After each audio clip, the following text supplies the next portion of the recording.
right, we are live in our Facebook page. Good evening, good evening, good evening, good afternoon, or good morning to those people who are watching live in our Tuesday Dementia training.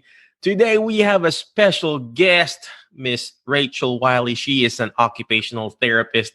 She is based in Philadelphia and just an awesome occupational therapist. And we just wanted to interview her, ask her some questions about her practice and about obviously dementia. That's the reason why we're here. We're here to help out and bring out the best in you.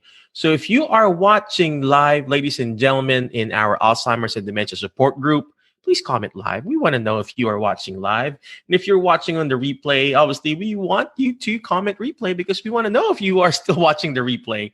So again, I see Asha watching. Thank you very much for watching, Asha. And hello, Miss Cindy. Miss Cindy is another dementia expert. So let me just stop my share here so you guys could see Rachel's beautiful face and my beautiful face. I just dyed my hair, so it's pretty dark now. My wife dyed my hair. Thank you very much for my hair sponsor today. My wife. Really? Imagine I'm dyeing my hair. Am I that old? Do I look old to you, Rachel? No, not at all. Right. Gosh, I had to dye my hair because it's all white now. Speaking of dyeing. These days, though. I know, right? Speaking of dyeing, it's my first time that she dyed my hair. Speaking of dyeing, I had my patient. Speaking of hair, my wife, one of my patients, she has been so depressed that she's unable to get out of her facility, of that independent facility, because she can have her hair fixed. Imagine what's the COVID is actually doing to our residents in the nursing home and the assisted living and independent living facilities. And remember, hair care is very important. Hair care is very important in that, when you dress good, when you feel good, or when you dress good and your hair is good, you feel good. My wife is like that. Yeah. So what more for our residents? Well, anyway, let me just reintroduce Rachel Wiley. She's just an awesome occupational therapist, and she's just here to talk about some tips for us how to handle your Alzheimer's and dementia loved ones. She's going to talk about, her practice. What does she do? What are the services that she provides? And just being awesome for our group. So again, Rachel, could you reintroduce yourself? I know. Sure, absolutely. So a little bit about me. I am an occupational therapist and certified dementia practitioner. I'm also certified in a program called Skills to Care, which is an evidence-based program for caregivers of people with dementia. Huge fan of Dr. Laura Gitlin and all of her work. So shout out to Dr. Gitlin. And then in addition to that, I do own Day by Day Home Therapy, which is specifically a occupational therapy practice for people with dementia and their caregivers in their homes, covered through Medicare Part B.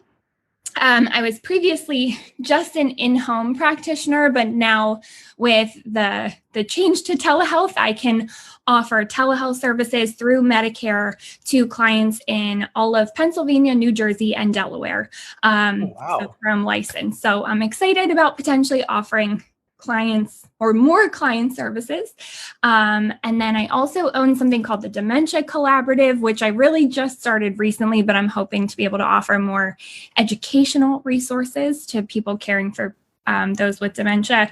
And I'm also an advisory council member for the Dementia Society of America, which I am very honored to be a part of. They're a phenomenal organization. And I also have family experience caring for people with dementia. So yeah, it's my whole life. Amazing. You are doing amazing stuff. But Asha said awesome, 3 states. So it's just amazing how you're doing that. But you're touching people, you're changing lives. And with all this association that you do, I think I really applaud you for doing that, because I'm not even active from all the other associations that we have. I'm only partnering up with Alzheimer's Association, but with you doing that, you're touching people, you're touching more people's lives. So keep up the good job. Well, anyway, going back to what we're supposed to do in the group, could you give us 3 tips about how we could take care of our loved ones that has dementia, because majority of our members here in this group are caregivers, and some are actually patients that has dementia or persons with dementia. So could you give us like a 3 quick tip on how we could take care of them? And then there's another person that asked a question. I don't want to tell his name, but or say his name, but I'm gonna throw that question to you later. So Okay, that sounds good. So I was trying to think of what 3 tips I wanted to share. And the 3 tips that I came up with, I know a lot of people talk about self-care. So I'll step back from that for a moment, even though that is really, really important. But the 3 tips that I have for you guys today are all kind of intertwined. So I'm going to start with this idea of communication and being very, very, very conscious of the exact words that we're choosing to use when communicating with our family members. So, for example, we know resisting bathing or resisting toileting are issues that come up quite often. So if we think about what's that initial resistance, and it might actually be to the word bathroom or toilet or shower. And so if we think about what's triggering that behavior, it could be something as simple as the word. Of course, it could be more complex than that, but I would urge everyone to really think through the exact words that they're choosing to use and the phrases, because that could have a really substantial impact on behavior and quality of life for people with dementia. So that's one. Gosh, that is such a powerful, before you go to the second tip, words are very powerful, ladies and gentlemen. I just want to harp on that. Words are very powerful. I have, I still work at the nursing home. I still go to different facilities, and I do have my own small little practice and do also telehealth like what you do. And most of the caregivers, they say the negative word. They say one negative word. Remember, when you say one negative word, you have to counteract that with seven positive words. So if for example, the patient was holding a spoon and fork and they drop it, and then you keep saying, you keep dropping your spoon, mom, you keep dropping your spoon. Guess what? What they're going to remember is that they keep on dropping their spoon. They keep on dropping their spoon. Or you soiled your pants again. You soiled your briefs again, and they're going to keep remembering that. Yeah. Remember, words are very powerful, not just verbally, because when words are just like it's like a double-edged sword. If you say a positive word, guess what? They're going to get a positive result. If you say a negative word, you're going to get a negative result. Just like a seed. You plant an apple seed, guess what? What you're going to get? You're going to get an apple tree, apple fruit. Right. If you plant an orange seed, guess what? You get an orange tree, orange fruit. Is that a tree? Orange? Sounds so same thing with the words that we say to our loved ones or to the person that we are taking care of. And same thing with our life, with ourselves. If we keep saying, oh, I dropped my thing, I'm so clumsy, guess what? I'm going to be clumsy all the time. Right. But if you say, I'm going to be better, you're not lying. You're not, but if you say what you want to be, you say what that loved one wants to be, so I'm going to stop talking. I'll let you do your thing. Okay. No, that's fine. Like, I think that's a phenomenal point. Not only the words that we use in terms of the meaning of the word itself, but also the emotion behind it. I think that, or the tone, that's a really, really good point.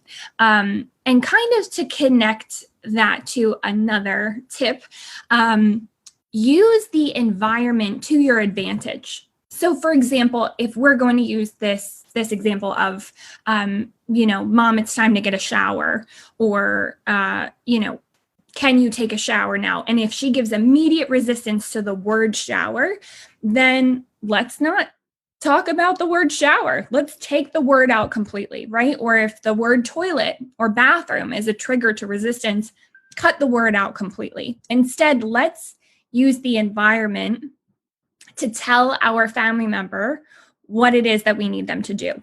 So set up the bathroom to look like it's time to get a shower. Maybe you say something like, hey, mom, let's go for a walk. Or, I need a favor with something. Can you come with me? And then you just happen to end up in the bathroom. Again, this might not work for everyone, But if we set up the environment to look like what we need them to do, that might speak for itself and allow us to cut out the words that are causing a behavior or a negative reaction. That is so powerful. That is so powerful, ladies and gentlemen. I don't know if you're watching, again, if you're watching live, please comment live. If you're watching on the replay, please comment replay.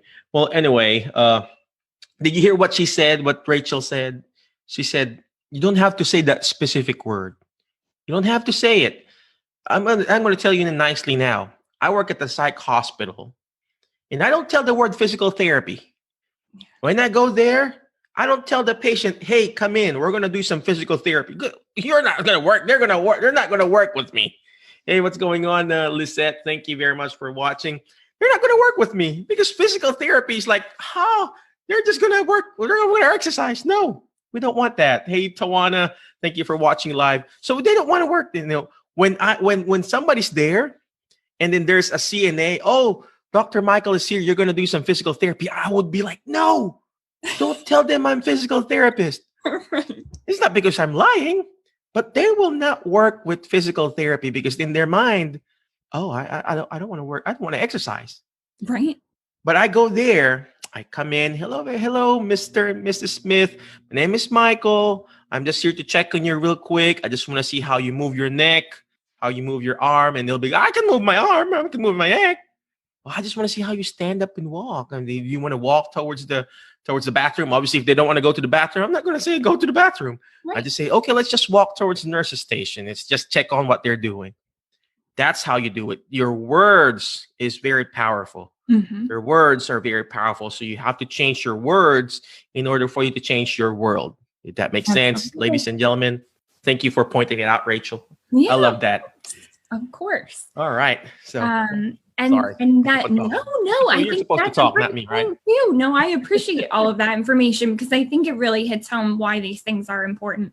And the third tip that I chose to pull from, again, kind of connects to both of these tips, but think about allowing the person with dementia to feel as though they are still in control of some aspects of their life.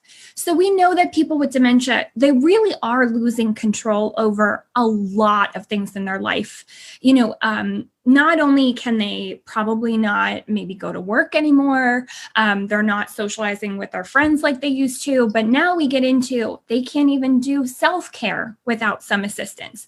So when we think about why behaviors occur, a lot of times that's stemming from that internal feeling of, I call it a loss of sense of control, right? So think about when we use our words and when we use the environment, how can we allow the person to feel in control? And again, sometimes that's by removing our words. Sometimes it's using the environment. So then the person feels as though they're the ones initiating it. But really, we know that we had more external control over the situation. Even something like, you know, you need the person with dementia to drink. Instead of saying to them, drink the glass of juice, or mom, take your pills, or how about cheers? Right? I have a glass, you have a glass, cheers. Then I take a sip. Oh gosh, we make it more social, right? We're not putting everything on the person and telling them what to do every single moment of every single day. So hopefully those 3 tips are somewhat helpful, but I tried to pick 3 that kind of went hand in hand. That last tip was very powerful because we have a problem with that. You know, another way for you to improve that drinking is you remind them, hey, mom, what time do you take your medication again? If they say it's 8 o'clock, actually it's 8 o'clock now, ma'am. Go ahead and take your medication. Again, that's where the words comes back in. Right. You know, are you asking them close-ended question or open-ended question? When you ask an open-ended question, guess what? They're gonna process that question. They're gonna process. But if you ask them a close-ended question like a yes or no, you're giving them the power again. You're giving them the power, rephrasing, rechanging your words. Remember, you cannot change an Alzheimer's and dementia patient, but what you can do is change yourself. You change your words again, and you change your world and also your patients with dementia's world. So thank you for pointing that out. Hey guys, I'm learning here. I'm learning. Look, I'm writing it down actually. First is communication. Second is your words, uh, and last, number three is make them look like it's their control. They're in control. Yeah. And this is what Oh, the sorry. skills to care. This is where Tipa Snow comes in. They're making sure that it's actually your loved one or your patient or the person with dementia thinks that they're actually really doing it, not yourself, Exactly. not dictating. Excuse me. Imagine I'm a little Filipino guy, and here comes a big tall nurse coming in and telling me what to do. Oh gosh, I'll be having some behaviors, Right. And imagine I have, if I get dementia, hopefully not, knock on wood, and I cannot understand English, and somebody telling me, hey, you take my medication, I'm just going to get confused. Yeah.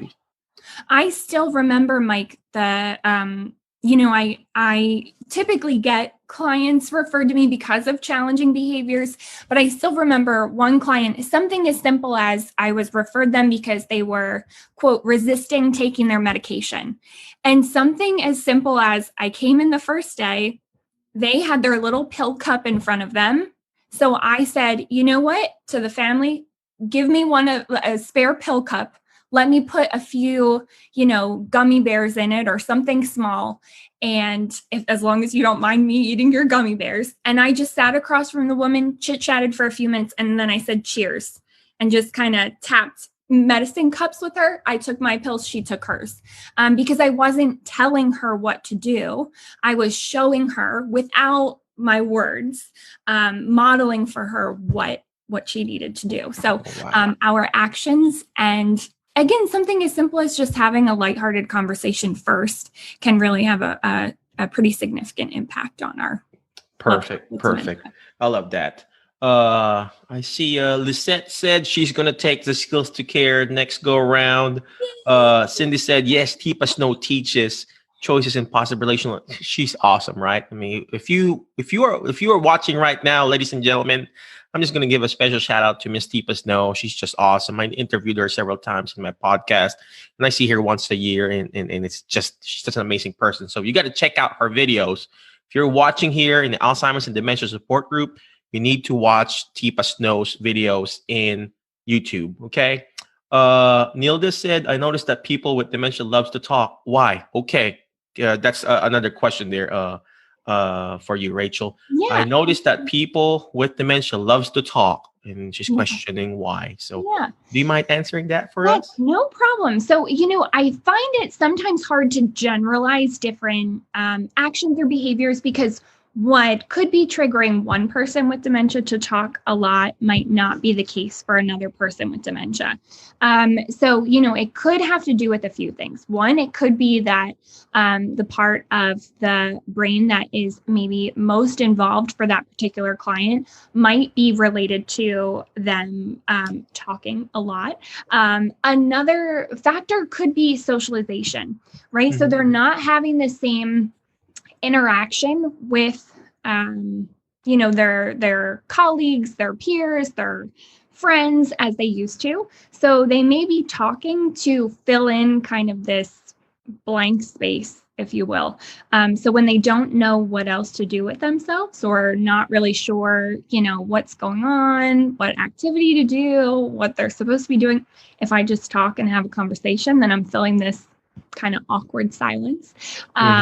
And that's also when we see a lot of repeating too, right? People ask me a lot about repetitive stories, or my mom tells me the same story at dinner 5 times. It comes from a place of she's trying to make conversation. There's a lull in conversation. And so she's pulling from that same topic that she's comfortable with. So what I usually recommend in situations like that, and again, it varies case to case, but general rule of thumb, sometimes I tell people, why don't you create your own topic box? Pull out a box of index cards, write on the index cards a few topics that you think you can engage your family member in. And before maybe they have a chance to tell you that same story over again, why don't you pull out a topic and you kind of start the conversation by reminiscing about something that they used to do that's different from their other ones. So I don't know if that answers your question, but hopefully that's It a does. little bit of help for you. It does. Yeah. Again, Nilda, I hope you learned something from that. And another thing, one thing that is really true with Alzheimer's and dementia, it's just going to get worse. Right now, if they're still talking with you and they're still remembering that stuff, I don't know if you heard what Rachel said about reminisce. Continue to do that. Keep using that. Keep talking about with mom or dad or whoever, because time will come as the dementia progress. As the dementia progress, they'll stop talking. They will stop because it's going to get worse. And that part of that brain, whatever part of that brain that's making them talk is going to stop, and you're going to miss that conversation with mom. And I know it's really irritating. It's, again, same question, same story again and again, but just make the most out of it. And just extract it, just extract it. I would even recommend that you record it with your phone, that conversation with mom. Why? Because my mom and dad already passed away. I have a last phone call from my dad where he accidentally pressed the button and I can hear his voice there in that voicemail. It wasn't direct. It wasn't talking to me. It was just an accidental call that he dialed. And I just hear that voice where he's talking to somebody else, like a butt dialed thing. And it's just amazing. It just touches my heart. Mm-hmm. And if you can record it, mom is just talking again and again. You record that. Make the most out of it. Do reminisce therapy. What's the reminisce therapy that Rachel was talking about? Basically talking about different stuff. If they've been talking about that restaurant that they've been to, ask them what's their favorite meal there. What's your how did you go there? Well, let me just turn off that thing. That's my wife texting me. Ask what their favorite meal. How did they go there? Who were you always there? And stuff like that. All right. So thank you very much for that tip, Rachel. Appreciate you. And I should maybe also mention that maybe not so much the talking, but I'm because I'm an OT, I use these OT models, so I won't get into all the details of this, but there is a stage as we get closer to end of life that OTs we refer to as kind of the sensory oriented stage, where our clients are more likely to exhibit kind of repetitive sensory oriented behaviors. So for some clients that might look like kind of rocking, humming, scratching. For other clients, it might be just kind of gibberish, for lack of a better word. So vocalizations or kind of like yelling, again, humming, spitting, those types of things. So it might not be maybe meaningful in that they're not able to vocalize words that we understand, but it could be that they're expressing words or vocalizations in that stage as a way to meet kind of a sensory need, if that makes any sense. That's true. That's so true.